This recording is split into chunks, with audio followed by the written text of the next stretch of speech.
You're listening to the Faeries and Folklore podcast by Ronel.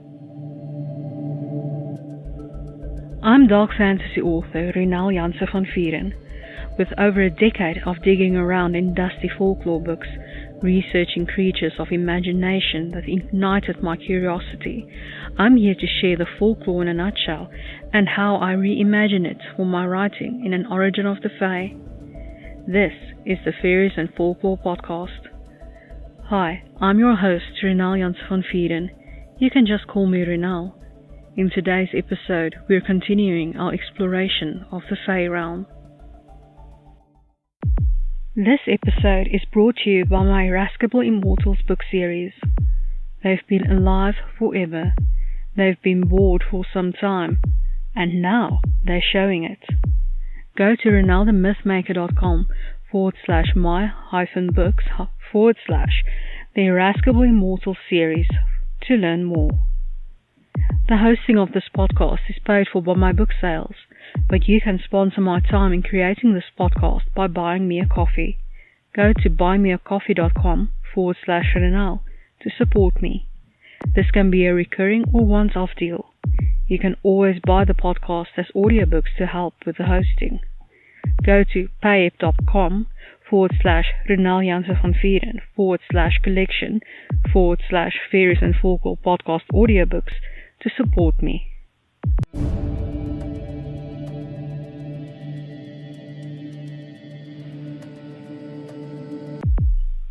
We're continuing our exploration of the Immortals. Today's Immortal, Loki, folklore in a nutshell by Ronel. Loki is the Norse god of mischief. He is the son of Laufey, a goddess, and Farbauti, a Jotun. It is sometimes theorized that Laufey might have been a giant too, and that Loki is only an honorary god. He was counted among the Aesir, companions to Thor and Odin, and thorn in the side of the rest. Though he is married to Sigyn, he has children with the giantess Angorba. These children terrified the Aesir. The great wolf Fenrir was bound by the gods for being too powerful. The world serpent Jormungandr was cast to the sea in Midgard by Odin, and Hel, being half living and half dead, was sent to rule in Niflheim, where she created Helheim, where she keeps the inglorious dead. Loki did many things worthy of praise, like saving Freya from a giant by turning himself into a mare and luring the giant's horse away. He also became pregnant and gave birth to Sleipnir, who was the fastest horse. But he also did a lot of mischief, like stealing Sif's golden hair and enraging her husband Thor in the process. He liked chaos, but he pushed it too far when he caused the death of Balder, the favorite son of Frigg. The goddess had extracted promises from every plant, creature, and more to never harm Balder, but she missed the innocuous mistletoe. Loki, being Loki, made an arrow from mistletoe. When everyone tested how invincible Balder was, throwing things at him, Loki handed his arrow to the blind god Hod and prodded him to throw it at Balder as hard as he could. It pierced Frigg's favorite's chest and killed him. His symbol is the snake.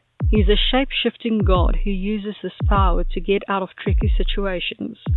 He was welcome in Asgard and was usually forgiven for his actions, except where it came to Balder. He was expelled from Asgard.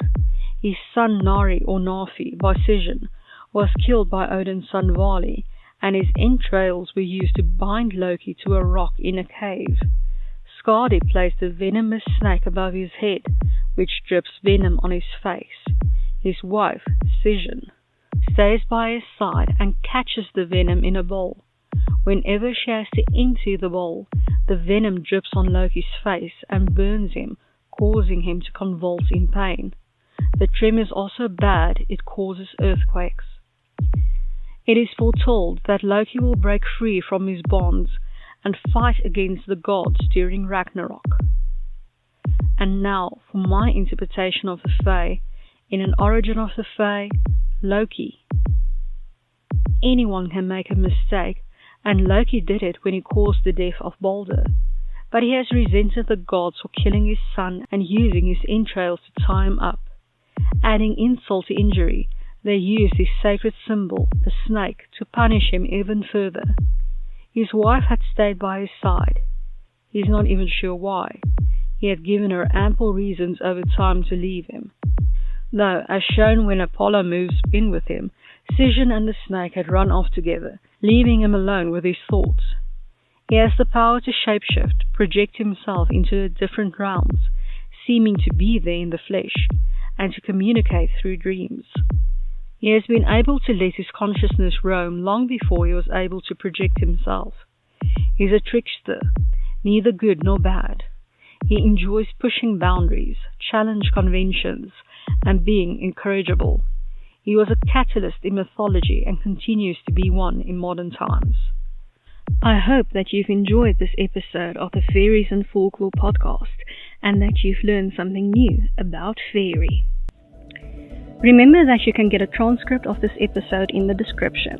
If you're new to the podcast, why not go and grab your free copy of Unseen, the second book in the fairy tale series, on my website, ronelthemythmaker.com. Loads of folklore, magic, and danger await. Take care.